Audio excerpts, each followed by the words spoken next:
Les décennies qui se sont écoulées depuis la tragique disparition de notre camarade Robert Lecard n'ont pas émoussé le souvenir que nous gardons de ce charmant garçon arraché à la vie à l'aube de ses 20 ans, dans un lointain territoire, un matin du mois de novembre de 1956. Robert Lecard aimait son métier de menuisier, mais il aimait aussi la musique. Et c'est tout jeune qu'il a pris la clarinette à l'école de celui que nous n'oublions pas, qui forma des générations de musiciens à Château-Thierry, je veux nommer Raymond Commun. J'ai connu l'Algérie et pour la première fois la Méditerranée en juin 1954, un mois après la chute de Dien Bien Phu, ce drame de la France en Indochine. J'ai été avisé à peine une semaine avant le départ.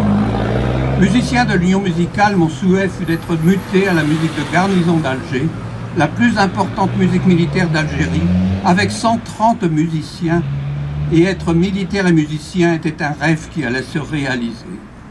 Hélas, une semaine après mon arrivée, ce fut la Toussaint de 1954 et le début de ce que l'on a appelé alors des événements d'Algérie. Les musiciens eurent deux rôles à jouer.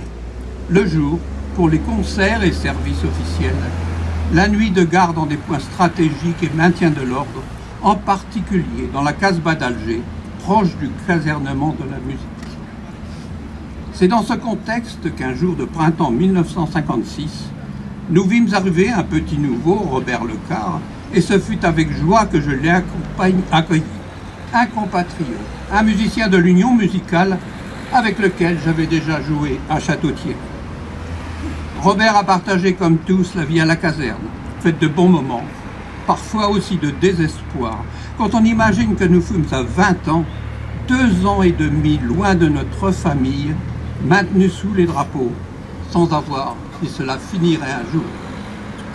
Mais un jour comme un autre, le matin du 26 novembre 1956, Robert Lecard, ce gentil garçon qui n'aurait jamais fait de mal à quiconque, qui sortait peu ne se sentant pas en sécurité, est justement sorti avec un autre camarade pour faire le don de ce que l'on a en soi de plus précieux, le sang. Il savait qu'en faisant ce geste et en donnant le sien, il sauverait d'autres vies. En revenant vers la caserne dont ils sont à 150 mètres, dans le petit raidillon appelé Rampe des Zouaves, Robert et son camarade Armand sont pris pour cible par de jeunes terroristes qui leur tirent dans le dos. Robert Lecard s'écroule, touché de 5 balles. Son camarade ne la vie sauve que par un mauvais fonctionnement du revolver. Les obsèques eurent lieu au cimetière militaire d'El Alia. Les honneurs lui furent rendus par la musique de garnison. Une grande gerbe, dont de tous ses camarades, fut déposée sur la tombe. Le corps de Robert Lecard fut rapatrié en France. Les obsèques à Château-Thierry eurent lieu le 12 mars 1957 et nombreux furent les musiciens d'Alger libérés qui assistèrent à cette cérémonie. Je rappelle que 5 membres de l'Union musicale de Château-Thierry ont appartenu à la musique de la garnison d'Alger. Ce sont Pierre Brunto, contrebasse tuba, Robert Bonnemain-Clairon, Robert Lecard clarinette, Gérard Marchand basse et moi-même oboïste.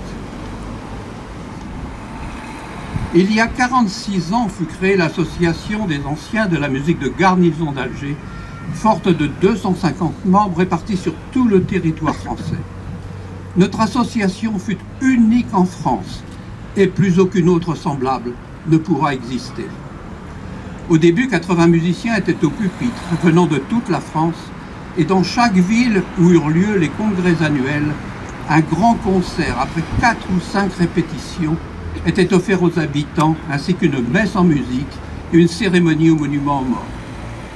Ne se renouvelant pas, l'association était destinée à disparaître, et aujourd'hui, le plus jeune d'entre nous a 80 ans.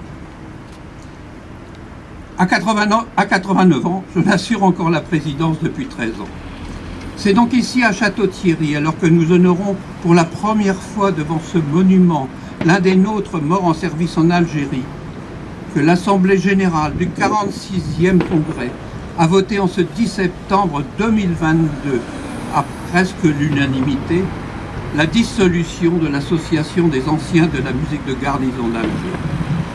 11 anciens de la musique d'Alger, qui pratiquent encore leur instrument venant des 4 coins de l'Hexagone, reconnaissables à leur calots rouge, vont jouer et jouent ici même avec les musiciens de l'Union musicale.